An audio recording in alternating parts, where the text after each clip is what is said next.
माझ्यासहित उभे असणारे 26 उमेदवार, त्यांच्या पाठीमागे ज्यांची शक्ती आहे ते या व्यासपीठावरती असणारे सर्व मान्यवर आणि उपस्थित असणारे विटातले समोर या व्यासपीठाच्या समोर उपस्थित असणारे सर्व नागरिक, मतदार बंधू आणि भगिनी, आपल्याला माहिती आहे येणारी निवडणूक ही अत्यंत चुरशीची होणार आहे आणि एक विटे शहरामध्ये नवा इतिहास रचणारी अशी निवडणूक होणार आहे. अशा पद्धतीचं वातावरण आपण सर्वजण गेले जवळपास 3 आठवडे अर्ज भरायला सुरुवात झाल्यापासून आजपर्यंत आपण अनुभवतोय.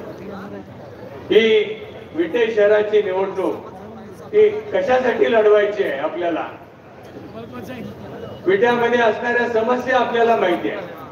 गेल्या 50 वर्षामध्ये ज्यांची सत्ता होती, पाणी पुरवठ्याची योजना आपण जर पाहिली तर त्याही वेळेला त्या पाणी पुरवठ्याच्या योजनेला सुरुवातीच्या काळामध्ये स्वर्गीय अनिल भाऊंनी त्याचा शुभारंभ केला म्हणा किंवा सुरुवातीला विधानसभेमध्ये त्यामध्ये प्रश्न मांडून ही योजना मंजूर करण्याकामी आपली भूमिका बजावलेली होती. जवळपास आता कालच्या वर्षामध्ये सन्माननीय सुहासभाई यांनी नवीन पाणी पुरवठ्याची योजना आता मंजूर करून आणलेली आहे. आज आपल्या विटेकरांना त्यांनी हा शब्द दिलाय की येणाऱ्या पुढच्या काळामध्ये आपण जरी सत्ता विटा नगरपालिकेची आमच्या हातामध्ये जर दिली तर विट्यातील नागरिकाला रोज 1 दिवसात नव्हे, 3 दिवसानं नव्हे तर रोज किमान अर्धा तास ते 1 तास आपल्याला पाणी देण्याचा निश्चितपणानं प्रयत्न केला जाईल आणि तो निश्चितपणानं पूर्ण होईल अशी ग्वाही त्यांनी आपल्याला दिलेली आहे. हे सगळ्यात मोठं आणि महत्वाचं काम आहे. रस्ते असतील, गटारी असतील, छोटे गल्लीबोळ असतील, या ठिकाणी गेल्या 1 वर्षभराच्या कारकिर्दीमध्ये सुरुवातीच्या काळात स्वर्गीय अनिल भाऊंच्या माध्यमातून आणि नंतर सुहासभाई यांनी जवळपास 200 कोटी रुपयाचा निधी, जवळपास 200 कोटी रुपयाचा निधी त्यांनी आपल्याला उपलब्ध करून दिला आहे. आणि याच्यामध्ये स्वर्गीय अनिल भाऊंना ज्यांचं मोलाचं सहकार्य होतं, स्वर्गीय अनिल भाऊंच्या मार्गदर्शनाखाली म्हणलं तर ते चुकीचं होणार नाही. जी काही राज्यामध्ये क्रांती झाली आणि त्याच्यामध्ये आदरणीय आत्ताचे विद्यमान उपमुख्यमंत्री आपले नामदार एकनाथजी शिंदे आज उपमुख्यमंत्री होते, त्यांची मुख्यमंत्रीपदी जी निवड झाली त्याच्यामध्ये स्वर्गीय अनिल भाऊंचा फार मोठा आणि सिंहाचा असा वाटा होता. त्याचा आपल्या सर्वांना अभिमान आहे.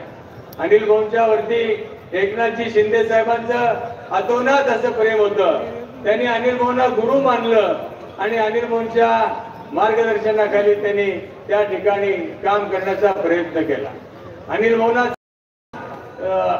सुरुवातीच्या काळामध्ये त्यांनी डेमोची योजना मंजूर करत असताना अनिल भाऊंचा शब्द एवढा वजनदार असायचा की त्यांनी शब्द टाकायचा आणि तो त्या मुख्यमंत्र्यांनी झेलायचा.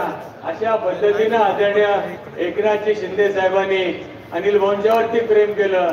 भाऊंच्या नंतर आज ते विद्यमान आमदार ज्यांच्या नेतृत्वाखाली आपण ही आज निवडणूक लढवतोय ते सन्माननीय सुहासभैया यांच्यावरती, अमोलदादांच्या वरती तेवढंच प्रेम आणि जबाबदारी त्यांनी जी स्वीकारली ती पूर्ण करण्याचा त्यांचा प्रयत्न आहे. आपल्या मतदारसंघामध्ये आलेला कोट्यावधी रुपयाचा निधी आहे. विटे शहरापुरतं बोलायचं झालं तर जवळपास 200 कोटी रुपयापर्यंतचा निधी त्यांनी आपल्याला उपलब्ध करून दिलेला आहे. सन्माननीय नामदार शंभूराजे देसाईंची त्यांना फार मोठं मोलाचं असं सहकार्य आहे. आदरणीय एकनाथजी शिंदे यांच्याकडे आज उपमुख्यमंत्री असताना नगर विकास खात्याची धुरा आहे. सुहासभाईंची आपल्या सर्वांना विनंती असणार आहे की विटे शहरामध्ये आज आपली जर संस्था या ठिकाणी परिवर्तनाच्या माध्यमातून जर निर्माण झाली आली आणि त्याला विटेकर जनतेने जर साथ दिली तर ज्या खात्याच्या मार्फत नगरपालिकेचं कामकाज पाहिलं जातं त्या खात्याचे नगर विकास मंत्री म्हणून आदरणीय एकनाथजी शिंदे या ठिकाणी काम करतात आणि एकनाथजी आपल्याला देत आहे. शिंदे साहेबांचं कौतुक करावं तेवढं थोडं आहे. एक धडाडीचा असा मुख्यमंत्री आपण त्यांची म्हणून त्यांच्या